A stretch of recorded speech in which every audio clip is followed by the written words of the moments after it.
Okay, this is an introduction to Excel video, and this is just kind of the most basic stuff. So if you use Excel probably at all, this might be a little too basic for you, but wanted to make sure that we got kind of the basis of everything going on in Excel. So I'm just going to kind of introduce you to how it works, what cells are, what formula bars are, those kinds of things. So first thing, Excel, because it is a spreadsheet, every single spot, which is called a cell on the spreadsheet, has a reference point. What I mean by that is there's a row and a column for each and every one.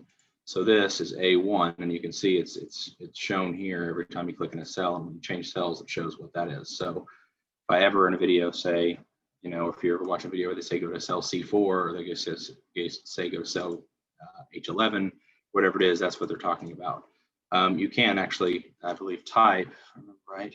So if I want to go to M10, I can do that, and it'll take me to M10. So if you have a really large spreadsheet where you could be looking through thousands and thousands of things, you can type what your destination you want, where you want your cursor to be in Excel, or what cell you want selected right here. This up here is called the formula bar. Okay, this is where you can see what's in a cell. So if I type 125 in here, I go back into the cell, you can see that it says 125. This will also show the underlying formula when we start to write formulas. So if the cell shows a number on the front, this is where you would find the backing function, if there is a function that is being performed in that cell instead of just the cell itself. Some other kind of basic things, formatting. I've got these shortcut bars here, which you probably do too, where you can have comma or dollar signs or percentages. Those can be really useful, especially when we're talking about working with numbers in accounting and things like that. These two buttons here are also used quite frequently. This is increase and decrease decimals. So if you want decimals to show or not decimals, that's what you would use. Here is your font sizes, your basic what types of font you want, what size you want it to be, what your if you want it to be a colored font, or if you want to highlight something, that's where you would do that. The other thing is these cells are not completely solid as far as the size. So anytime you have something that you want to be larger in a cell, you can simply take, you go up to either the column or the row if you want it taller or wider. So let's say I want B3. Let's say I type a rather large number in there, doesn't matter what it is, this has an exponent on it because it's so large. But if I want it to be larger to show that number, it's in comma form. And this is something you'll see too. If the number is too large and it's in comma form, you'll see pound signs show up, or hashtag signs, depending on what you want to call it. If that's the case, that just means that your cell is not wide enough to show that particular number.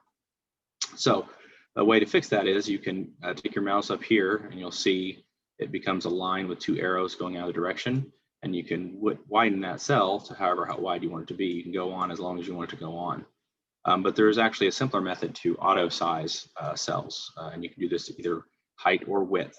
And that is that you go to that same place in between the two cells and you double click, and it'll auto size the width for whatever size the number is, which is kind of nice because when you're dealing with numbers, sometimes you have differing amounts. Now the thing is, it will make it the size of the widest element in that group. So if you have a whole bunch of numbers down here, whatever the numbers are, and they're all smaller, it's going to make that column the width of the widest one. So if I delete this and I redo my auto size, it's going to make it the right size for this largest number, which is 58,743. So that's just the auto sizing function that's kind of nice to have. Like I said, you can also make things larger height-wise really easily. Same kind of thing. You go over to the rows, and you find the line with two arrows, make things bigger or smaller. You can also highlight entire rows and columns. So if I have this down arrow, it's going to highlight everything, or I should say select, it's more accurate. Select everything in column B. You can also select everything in row 4. I can select multiple columns. I can go B and all the way over here. But do notice that if you do this, one thing you got to be careful of is this highlights the entire column all the way down. And so as you can see, it pops up and you see that where it says 1048576R. That is, see here, it's 1,048,576 rows, because this goes all the way down to the very bottom of this spreadsheet. which is, like I said, 1 million rows, over 1 million rows. So you want to be cognizant when you do something like that, that you are going to the entire bottom. Same thing when you do this, you're highlighting everything all the way across. So it goes all the way through. There's 16,384 columns. So you can see you can put a lot of information in one single spreadsheet. Okay, so those are kind of just the important basics. I'm going to show you a couple other things real quick here. So copy and paste works the same way that it does in Word or any other one. You can cut, you can copy, you can paste. You can also use the shortcuts of Control-C, Control-V. If you know how to use those, or if you're used to those, that's fine too. But the other thing you can do in Excel that you can't really do in a lot of other ones is you can copy and paste with the mouse without having to double click. If you take your mouse and you put it on the cell and you get it to be this 4-way arrow with the white Excel or with the white button, that's the cut. So wherever I drag this, it's going to take it and it's going to put it there. So that's another way to cut things. If we have just a single number, we can use this fill handle to copy it down as many times as we want to. So the fill handle, this little dark box in the bottom right-hand corner of this 540. It goes from a large plus sign to a smaller, thinner black plus sign when you get to this right-hand corner. If you click and drag, it will copy that as many times as you want it copied.